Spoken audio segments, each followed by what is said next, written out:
Okay, let's dive in. Can you even imagine trying to prepare 17,000 meals?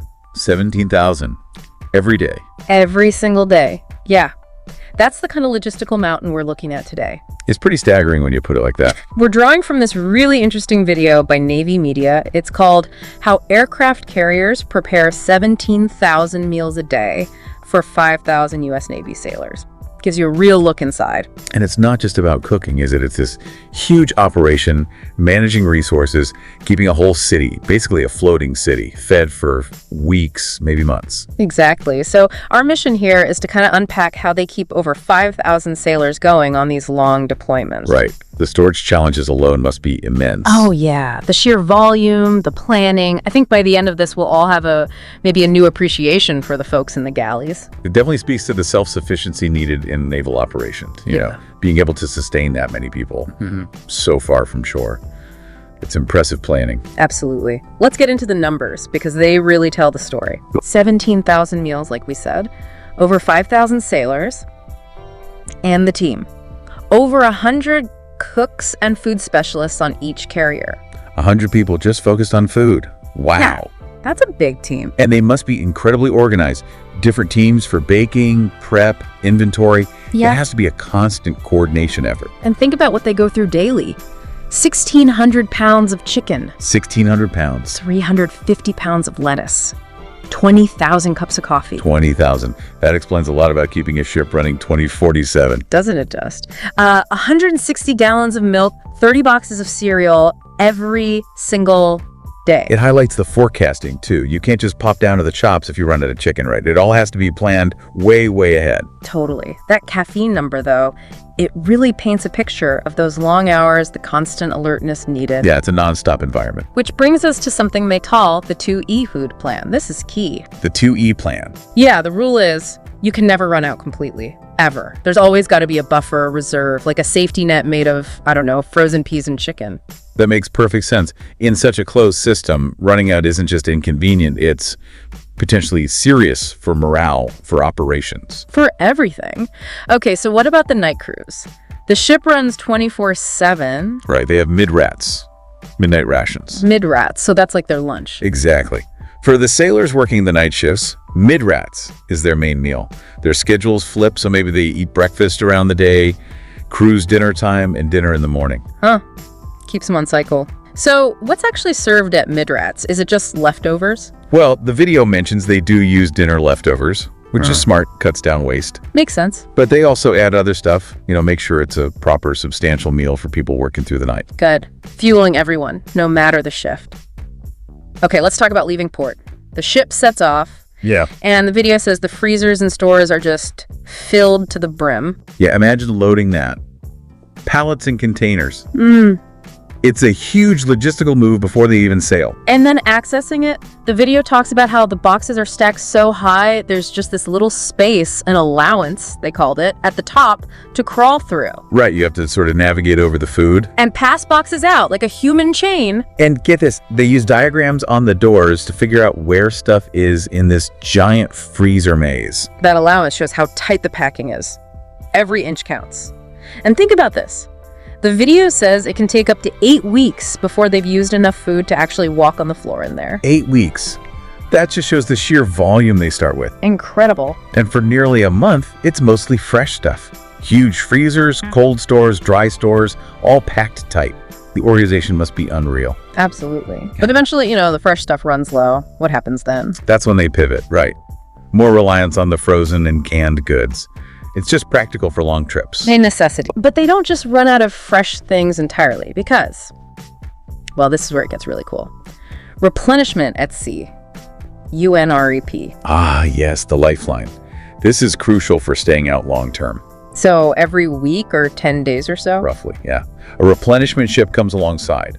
Brings fresh food, fuel, ammo, everything they need. And the amount of food alone, 400,000 to 1 million pounds. Per delivery. 1 million pounds.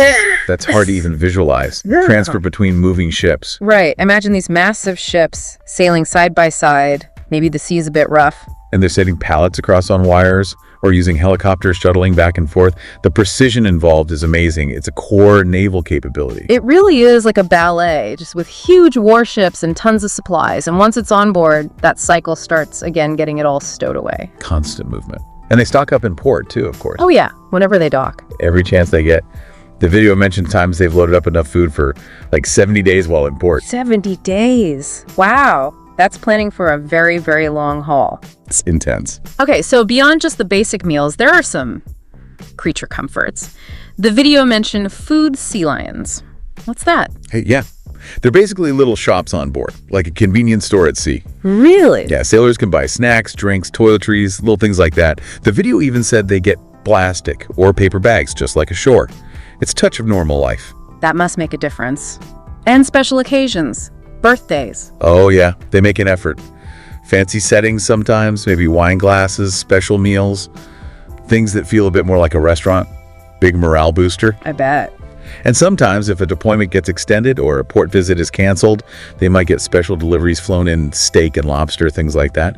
A way to say thanks to the crew. Nice touch. Now, something else that caught my eye was dining by rank. It's not all one big cafeteria. Well, yes and no. The galleys and the culinary teams are often sort of tiered based on who they serve. Okay, how does that work? So the junior enlisted sailors, they eat in the general messes. No extra cost. They eat the standard meal that's prepared. Standard fare, but for higher ranks. It's usually different. Officers, chiefs, they often have more menu choices. Ah, okay. But they typically pay a fee for their meals. And they often have separate dining areas, maybe even separate cooks. Right, and the captain? The captain gets the top tier treatment. Personal cook, private galley, dedicated food supplies. So while the video says the basic quality and quantity are generally the same, there are differences in variety, maybe even quality for the top ranks. That seems to be the implication, yeah. The source notes leftovers are common in the general mess, but less likely for officers paying per meal. And it does say chiefs and the captain are, quote, more likely to enjoy better qualities and larger portions. Interesting. So a bit of a hierarchy even at meal times. Seems so. It reflects the structure on board. What about other morale things beyond the food itself? I saw something about picnics. Steel Beach picnics, yeah. When they can, weather permitting, they'll have barbecues out on the flight deck. Oh, cool. Yeah, get some fresh air, socialize, eat some grilled food. It's a good break. Makes sense. But no fishing off the side, apparently. No, the video specifically mentions that's a no-go. Too many sharks tend to hang around the hull. Right. Probably a wise rule. Safety first. Okay. Okay, one last area training. These aren't just short order cooks, right? There's real skill development. Absolutely. When the ship's in port, not deployed, they run training. For the culinary teams. Yep. Individual sessions, group sessions, focusing on improving skills, learning new techniques. It's not just about quantity, it's about quality and efficiency too. And that training helps them manage these massive meal preps better. The video suggests it's made a big difference, yeah. Reducing difficulties, improving the whole operation. It really shows the professionalism involved. It really does. You have to respect the Navy culinary specialists. Their work is vital. Totally. Feeding that many people day in, day out for months. It's incredibly demanding. They keep the ship running in a very real way. Unsung heroes, for sure. So, wrapping this up then, I think we've got a much better sense of the sheer scale, haven't we? Feeding thousands at sea. Yeah, the numbers, the logistics of storage, the UNRDP lifeline, even the different dining experiences. Hopefully that's been a bit of an aha moment for everyone listening, seeing the complexity behind, just getting dinner ready. It's an extraordinary feat of planning and execution day after day. And for our listeners who like to get the core info quickly, we hope this deep dive into the Navy media source gave you just the key takeaways, a solid understanding. So maybe a final thought to chew on. We've seen the immense effort for food.